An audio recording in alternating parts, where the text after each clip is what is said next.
Morning to Miss Green's science class in Tuttle Elementary, Sarasota. I'm Captain Planet, and I was asked to answer a few questions for you guys. The first one is, what is red tide? Red tide is associated with an algae known as K. brevis.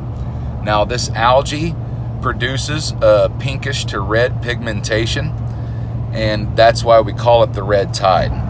Now, red tide has been known since the 1700s. It is very natural. It occurs about 40 miles off of the Gulf of Mexico. However, it's getting worse through the years because we're finding that our nutrient-rich coastlines may be actually feeding that red tide with nitrates and phosphates. Will it ever go away? It certainly should, and we're doing a lot of things to speed up that process. In the past, red tides would sometimes last 2 to 3, maybe 4 or 5 days, sometimes even a month. In 2016, it lasted 18 months. We're now coming up on a year of this red tide, which that tells me as a scientist that things are changing. What is changing? Climate change, global warming, the way that we are living our lives. The way that we are continuing to farm as global warming increases.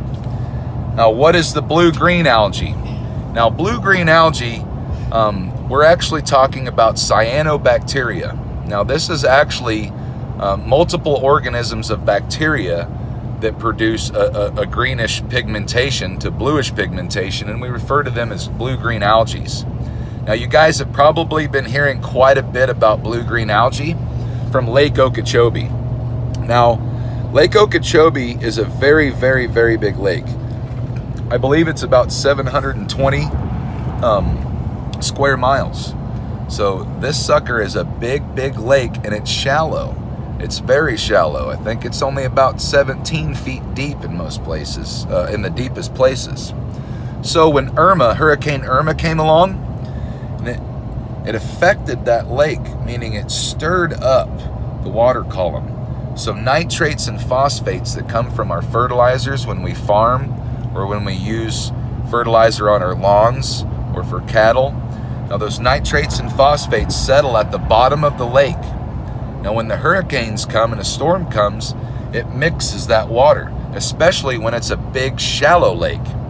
Now when it mixes that water, the cyanobacteria already exist in the water.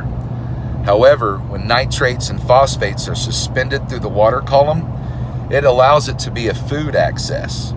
Now, the cyanobacteria's limiting factors are nitrates and phosphates, meaning it's photosynthetic, yes, it needs sunlight, but that's not the limiting factor, meaning how big the bloom gets is controlled on how much food access there is, meaning nitrogen and the phosphorus. Now, the food is not just sunlight. Just like with our plants, you guys hear the word fertilizer quite a bit.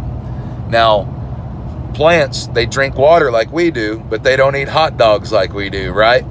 Now, plants do take vitamins like we do, like Flintstone vitamins, but us adults call it fertilizer.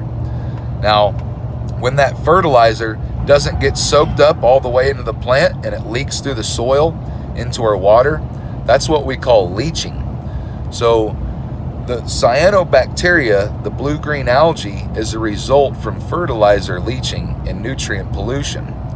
So nutrients are a good thing, but when you have too much of them, it's a source of pollution. I guess the next question was what causes it, but I answered that one too, huh?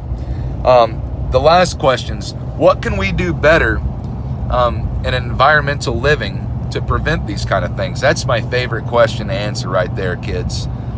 Reduce, reuse, recycle. Also refuse and repair.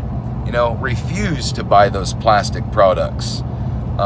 Start talking to your parents about how bad those grocery bags are.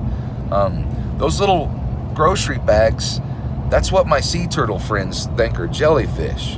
And when they eat them, they usually end up getting intestinal blockage and they end up becoming what we call floaters, meaning they're not able to dive and get their food because they have gas built up in them. It results in bad things. So all of this, whether how we landscape our lawns, how the food that we eat, we need to talk to our parents about eating organic and eating healthy, eating local, and eating seasonal.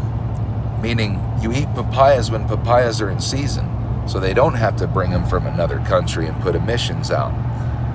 If we can slow down the ways that we eat and eat less meat, then we'll do better, because we won't need all that fertilizer that's getting leached into our soils.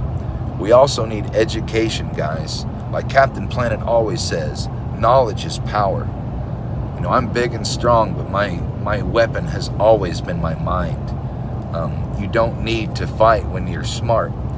If you study and you stay focused, that's how you're going to always reach your goals, guys. So I hope I get to meet you kids in person, and we can talk a little bit more about the everyday things that we can do, guys. Whether that be talking to our parents about recycling, talking about eco-friendly products, talking about maybe eating meat every other day instead of every day. Whatever we can do, parents will listen to you. You guys are smart, and they know that. Love you guys. We'll see ya.